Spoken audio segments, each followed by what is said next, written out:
আল্লাহু আকবার,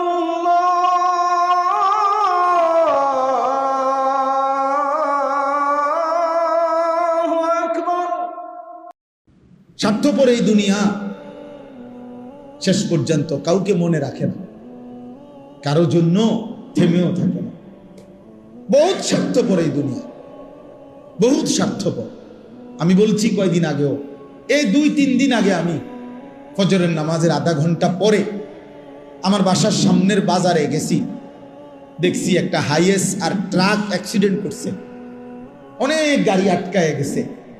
হাইয়েস গাড়িটার থেকে ভাইঙ্গা ড্রাইভারটারে বাইর করছে, ড্রাইভারটার এই সাইড পুরো গুঁড়া হয়ে গেছে। কিছুক্ষণের মধ্যে ড্রাইভারটা মারা গেছে। আহা, লক্ষণীয় বিষয় হলো চলন্ত গাড়ি তো চলতেছিল, এই ড্রাইভিং সিটে বসে এই লোকটা কিছুক্ষণের মধ্যে মারা গেল। কিন্তু এর 10 মিনিটের মাথায় একটা গাড়ি, এখানে যে শত শত গাড়ি জ্যাম বাজলো, সব গাড়ি যার যার মতো করে চলে গেল। কারো হাতে সময় নাই, কেউ কারো জন্য থামে না। বিকাল বেলা আর কেউ কারো খবরও নাই, চিহ্নও নাই, কারো জন্য কেউ অপেক্ষা করে না, কারো হাতে সময় নাই, কারো হাতে সময় নেই। এজন্য স্বার্থপর এই দুনিয়া শেষ পর্যন্ত কাউকে মনে রাখে না, কারো জন্য থামে না। আমার আমি আমি আমি ভালো থাকলে আমি ভালো আছি, আমি মন্দ তো আমি মন্দ, আমি মরে গেলাম তো মরেই গেলাম, এই পৃথিবীর জায়গায় রয়ে গেল।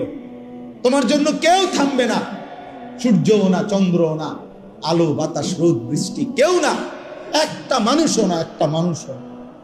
এ দুনিয়া বড় স্বার্থপর, বড় স্বার্থপর। এজন্য বাপ আপনাদেরকেও বলি, যুবক তোমাদেরকেও বলি, তুমি নষ্ট হয়ে গেলে শেষ পর্যন্ত মনে রাখো তোমার জন্য কেউ থামবে না।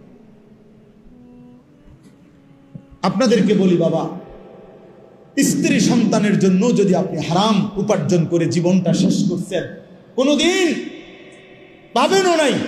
সুদের টাকা, কিস্তির টাকা, হারামের টাকা, ওজনে কম দেওয়া, ধোকাবাজি, প্রতারণা করা উপার্জন করা দরকার ছিল না।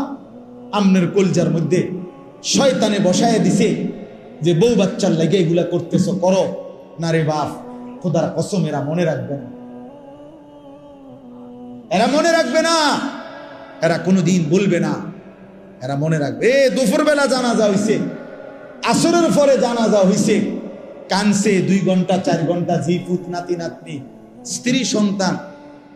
ওই দিনকেই এশার নামাজের পরে দেখা যাবে এরা সবাই পাশের বাড়ির থেকে ভাত তরকারি রান্না আনছে, এরা খানা খাইতেছে, এরা গোশত খায়, মাছ খায়, ডাল খায়, সবই খাইতেছে এরা। তেরা না কানছে অনেক, ওই কানছে আর কি। এজন্য আমি নিজেকে বরবাদ করে, আমার কবর, আমার আখিরাতকে নষ্ট করে আমি আমার স্ত্রী সন্তানকে হারাম খাওয়াইতে হবে, খোদার কসম এটা কোনো মুমিন করতে পারে না, কোনো মুমিন করতে পারে। আমার ছেলে কোনোদিন 1 ওয়াক্ত ফজরের নামাজ পড়বে না, আর এমন জানোয়ারের জন্য আমি কামাই করুম, কমপক্ষে আমি আনিস এমন বেকুব না। তার লগে আমার আগে বোঝাপড়া করা দরকার।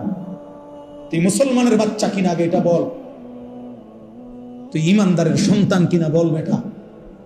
যদি তুই মুসলমানের বাচ্চা হস, আমি তোর জন্য মাথার ঘাম পায়ে ফেলে কামাই করমু, আমার এই কষ্টের উপার্জনের কিনা ফ্যান, খাট, পালং, সোফা, ফার্নিচার, বাজার সদাই, আর তুই বেঈমান সারা রাত মোবাইলে নারী দেখবি, ছবি দেখবি, কোনোদিন ফজরের নামাজ পড়বি না। এমন জানোয়ারের জন্য নি আমি কামাই করলাম না, এমন হাইওয়ানের জন্য কামাই করতে বলছে কে? যার কপালে সেজদা নাই অত মানুষ না, এখানে আছে, দেখেন আপনি। আল্লাহ তাআলা বলছে সবচেয়ে নিকৃষ্ট মানুষ সে যে নামাজ নষ্ট করে। ফাখালাফা মিন বাদিহিম খালফুন, প্রত্যেক প্রজন্মের নিকৃষ্ট কারা? আল্লাহ বলেন আদাউস সালাহ, যারা তাদের নামাজকে নষ্ট করে দেয়।